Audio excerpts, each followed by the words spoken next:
নমস্কার বন্ধুরা, রিনার রন্ধনশালায় আপনাদের সকলকে স্বাগত। আজ আমি আপনাদেরকে বানিয়ে দেখাবো একদম লোভনীয় স্বাদের পাউরুটি দিয়ে মিষ্টি। এটা আপনারা বাড়িতে বানিয়ে দেখবেন, দারুণ খেতে হয়, অসাধারণ খেতে। দেখুন দেখুন আমি আপনাদের একটা কেটে দেখাচ্ছি ভেতরটা কতটা রসালো নরম হয়। দেখুন কত সহজেই কেটে যাচ্ছে। দেখুন ভেতরটা আমি আপনাদের দেখাচ্ছি কতটা নরম আর রসালো হয়েছে। আপনারা এইভাবে একবার বাড়িতে বানিয়ে দেখবেন, দারুণ খেতে লাগবে। তো চলুন দেখে নিন রেসিপিটা। পাউরুটির এই মিষ্টিটা বানানোর জন্য আমি এখানে এরকম স্লাইস পাউরুটি 4 পিস দিয়ে নিয়েছি। এবার এই পাউরুটির যে ধারের অংশগুলো আছে, প্রথমে আমি এগুলোকে একটা ছুরির সাহায্যে কেটে বাদ দিয়ে দেবো।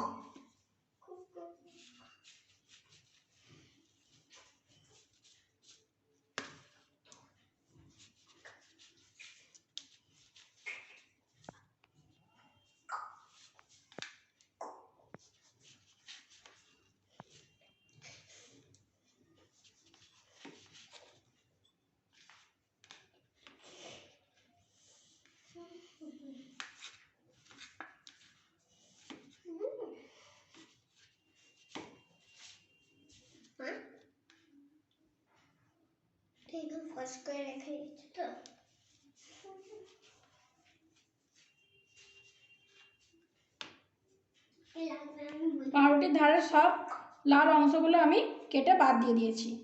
দিয়ে আমি একটা মিক্সিং জার নিয়ে নেব।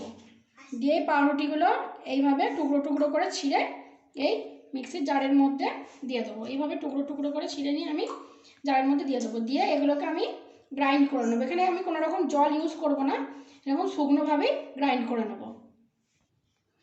দেখুন আমার এগুলো গ্রাইন্ড করে নেওয়া হয়ে গেছে। ঠিক এই রকম হয়েছে, এইরকম ঝরঝরে হয়েছে। দিয়ে এটাকে আমি এবার একটা প্লেটের মধ্যে নিয়ে নেব।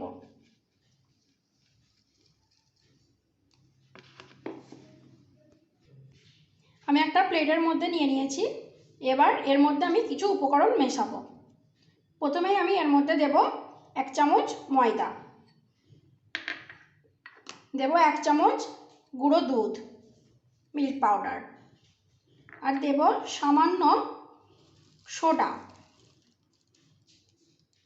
সামান্য খাবার সোডা, বেকিং সোডা। এইরকম 1 চুটকি, একদম 1 চুটকি এর মধ্যে দেবো। দিয়ে আমি এই শুকনো উপকরণগুলো খুব ভালোভাবে মিশিয়ে নেব।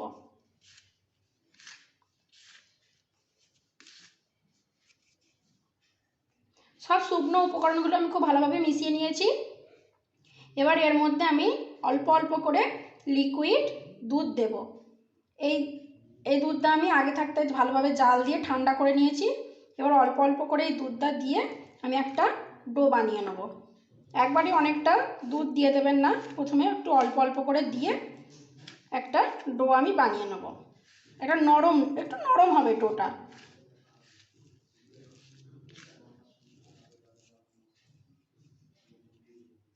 আবারও অল্প একটু দুধ দেবো, দিয়ে এভাবে আমি একটা নরম ডো বানিয়ে নেব।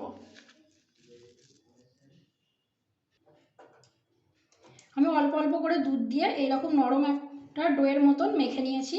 এবার এর থেকে মিষ্টিগুলো গড়ে নেব। তার জন্য আমি হাতে আগে থাকতে তেল মেখে নিয়েছি। এবার এখান থেকে অল্প অল্প করে নিয়ে আমি মিষ্টির শেপ দিয়ে নেব। প্রথমে এরকম একটা গোলা মতন করে নেব, করে নিয়ে একটু লম্বাটে করে নেব। দিয়ে আমি এভাবে প্রেস করে এরকম একটু চ্যাপটা করে নেব। দেখুন দেখতে ঠিক এই রকম হয়েছে। এইভাবে আমি সবগুলোকে করে নেব। দেখুন মিষ্টিগুলো আমার সব গড়ে নেওয়া হয়ে গেছে। এবার আমি এগুলোকে ভেজে নেব। তার জন্য গ্যাস অন করে একটা ফ্রাই প্যান চাপিয়ে দিয়েছি, যে তার মধ্যে বেশ কিছুটা পরিমাণে সাদা তেল আমি গরম হতে দিয়েছি। তেলটা খুব ভালোভাবে গরম হওয়া পর্যন্ত অপেক্ষা করব। তেল খুব ভালোভাবে গরম হয়ে গেছে। এবার গড়ে রাখা মিষ্টিগুলো আমি এক এক করে তেলের মধ্যে ছেড়ে দেবো।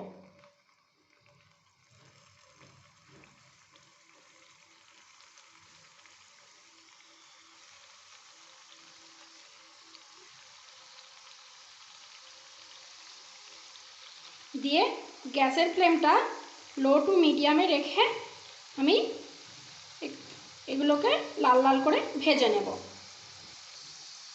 দেখুন 1 মিনিট মতন একটা দিক আমি ভেজে নিয়েছি। এবার এই মিষ্টিগুলোকে আমি এভাবে উল্টে দেবো। একটা দিক হালকা ব্রাউন হয়ে গেছে, এগুলোকেও আমি আস্তে আস্তে এইভাবে উল্টে দেবো।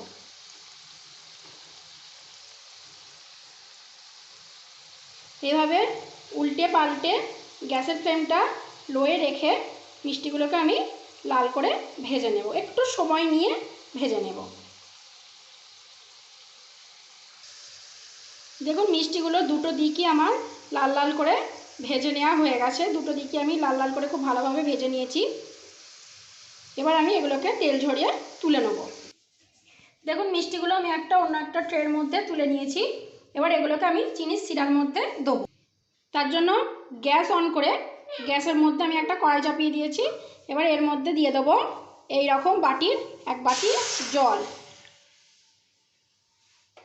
আর আমি যে বাটি মেপে জল নিয়েছি সেই বাটির 1/2 বাটি চিনি দিয়ে চিনিটা খুব ভালোভাবে গুলে যাওয়া পর্যন্ত আমরা অপেক্ষা করব। দেখুন চিনিটা খুব ভালোভাবে গুলে গেছে। এবার আমি এই চিনির শিরার মধ্যে দিয়ে দেবো ফাটিয়ে রাখা 2টো ছোট এলাচ। আমি এখানে গোটা এলাচ দিচ্ছি, আপনাদের কাছে এলাচ গুঁড়ো থাকলে আপনারা সেটাও দিতে পারেন। দিয়ে আমি এটাকে আরও 1 মিনিট একটু ফুটিয়ে নেব। দেখুন আমি আবার 1 মিনিট সময় নিয়ে রসটাকে ফুটিয়ে একটু ঘন করে নিয়েছি, খুব ঘন নয়, একটু জাস্ট ঘন। এবার ভেজে রাখা মিষ্টিগুলো আমি এর মধ্যে দিয়ে দেবো, এই রসের মধ্যে আমি দিয়ে দেবো।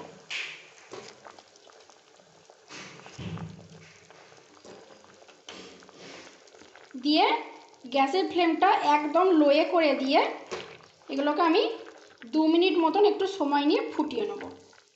গ্যাসের ফ্লেমটা অবশ্যই একদম লোয়ে করে দেবেন। দিয়ে এটাকে এখন 2 মিনিট মতন ফুটতে দেবো। দেখুন আমি মিনিট 2 সময় নিয়ে খুব ভালোভাবে ফুটিয়ে নিয়েছি। এবার গ্যাসের ফ্লেমটা আমি বন্ধ করে দেবো। গ্যাসের ফ্লেমটা বন্ধ করে দিয়ে এটাকে ঢাকা দিয়ে আমি এখন মিনিট 15-এর জন্য রেখে দেবো, যাতে মিষ্টিগুলোর মধ্যে খুব ভালোভাবে চিনির শিরাটা ঢুকে যায়। দেখুন মিনিট 15 হয়ে গেছে, আমি ঢাকনাটা খুলে নিয়েছি। মিষ্টিগুলো অনেকটাই শিরা শুষে নিয়েছে। দেখুন মিষ্টিগুলো এখন অনেকটা নরমও হয়ে গেছে। দেখুন কতটা নরম হয়েছে। এবার আমি এগুলোকে একটা অন্য পাত্রের মধ্যে তুলে নেব।